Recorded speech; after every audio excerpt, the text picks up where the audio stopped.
Last September we had this, and a couple of days ago Samsung dropped this on us. Both phones have a lot going for them, so in today's video, let's see what the differences are between these two phones. Now before we get to any of it, my name's Ash, you're watching C4E Tech. Here's a card to our latest giveaway. I'll also be leaving a link in the description below. And while you're down there, hit that bell icon and turn on notifications.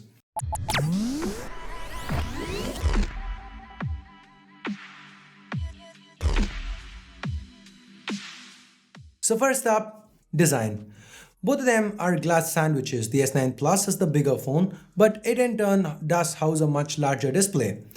We will get that, the display is a little later on. As far as design goes, I like how the iPhone 10 is put together, especially with a vertical camera placement to a side instead of dead center. But turn it around and it's a whole different story.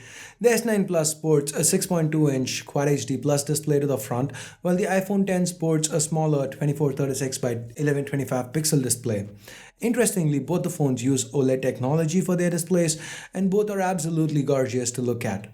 The iPhone does give you that bezel-less look, but you would have to get used to the notch. Now, some might find it an absolute deal breaker, but after having used the phone for some time, I'm kinda okay with it. Well, mostly, watching videos with the footage wrapping all around the notch was quite distracting. In fact, as far as media experience goes, the S9 Plus is just like the S8 Plus with its curved edges and the option to zoom in a bit and go full screen. Both phones offer support for stereo audio, so that is it for the media side of things. Anyway, both of these, oh yeah, the S9 Plus does have a headphone jack, something that the iPhone 10 lacks.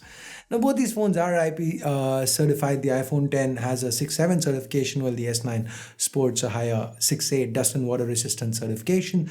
None of that helps in making these phones easier to hold, though. And as someone likes to say, accidents do happen. The best bet is to slap a skin on your device, like the one you see on my iPhone 10. Yes, I know Sundar has god awful taste in colors, but you can certainly choose one that fits your taste. Dbrand has a lot of skins. I'll leave a link to Dbrand in the description below. You can use that, pick whatever you like. They are our sponsors for this video. Anyway, when we look at internals, the Samsung Galaxy S9 comes in two variants, one with the Snapdragon 845 chip and another with the Exynos 9810. Now, both of these chips have blown the competition out of the water and right now are the king of the hill as far as Android is concerned. But the iPhone 10 has the Apple A11 Bionic, and as far as benchmarks go, the A11 Bionic still does score a lot more. Now, once we get our hands on our review units, would you like to see a speed test between these two? Let us know in the comments below. If you do want it, we will try to make it happen. Now let's jump over to the cameras. Pretty sure you guys know the specs, but even then, here's a quick recap. The iPhone 10 dual cameras, both 12 megapixels. One has a telephoto lens that allows for optical zoom as well as helps in nailing those cool portrait shots. S9 Plus, pretty similar, again 12 megapixels. Both of them have OIS just like on the iPhone 10. The difference that is immediately noticeable though is the dual aperture option on the Galaxy S9 and S9 Plus. The camera can go from f2.4 to f1.5 depending on what's needed given the situation. Both these phones are capable of 4K at 60 FPS, which is pretty great, and the S9 can even pull off 960 FPS super slow motion at 720p. The iPhone 10 on the other hand can do only 240 FPS but at a higher 1080p resolution. To know more about the Samsung cameras, click on this card.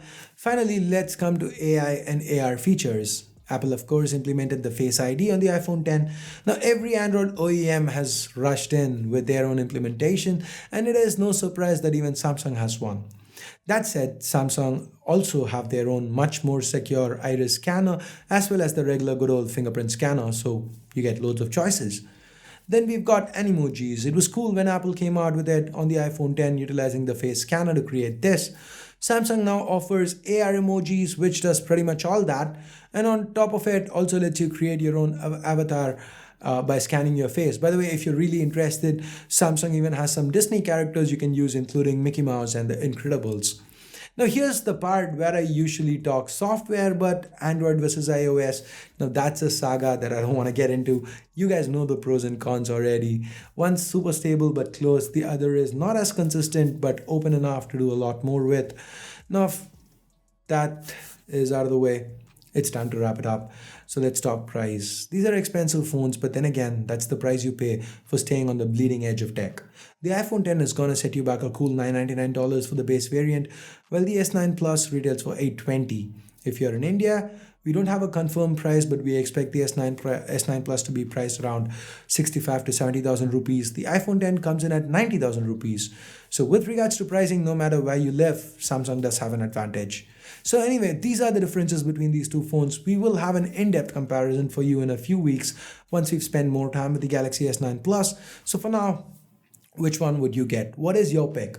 Tell us about it in the comments down below. And if you have any nice Apple versus Android memes, let them loose as well. If you hated this video, well, you know what to do. But if you did like it, drop us a giant like, hit that subscribe button, as well as that bell icon to become part of the C4E Tech notification squad. So thanks a lot for watching. Till next time, this here is Ash. You've been watching C4E Tech, and I'm signing off for now. You guys have a great day. Bye-bye.